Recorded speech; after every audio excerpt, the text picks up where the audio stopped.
Hi there. Today's Did You Know video was inspired by an article that I read at Channel News Asia that was initially written by property blogger 99.co. While the article began with the promise of giving sound advice with cautionary tales against the gaudy and overrated, it soon transformed into the finger-wagging of the irate prude who fancies himself a pragmatist. Let's start with his rather brutal criticism of wallpaper. It was apparently expensive, would warp in humidity, and also temperature changes from turning the AC on and off again. It was also damage-prone, with simple tasks like moving kitchen tables that could possibly scratch it. Now, while we may give him props for pragmatism, this isn't the 80s. Rarely do we cover an entire room with wallpaper, just the accent walls. Wallpaper has bold patterns that are easy to install, and best of all, easy to replace. That means you can update your living room with a brand new look, and it won't cost you an arm and a leg to do it.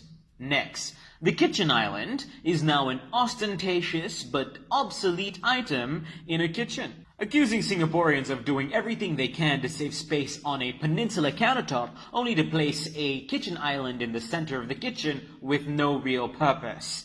While we do agree that some spaces are less accommodating than others, the kitchen island is a focal point in the kitchen for meal prep, entertaining guests, and placing that picturesque bowl of fruit your gorgeous kitchen deserves.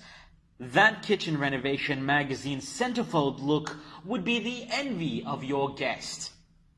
Lastly, walk-in wardrobes, or as the writer likes to put it, wardrobe portaloos, are apparently vastly overrated. Space constraints may pose a problem, but you'd be stunned to know that interior designers have come a long way in terms of storage options. Don't discard the option until you've actually talked to a designer. Intimidating dimensions aside, innovative storage is their bread and butter. Look, we value the pragmatic insights the article has shed light on, but we also like to think that Singaporeans deserve more than just the simple life. There is absolutely nothing wrong with wanting more and better.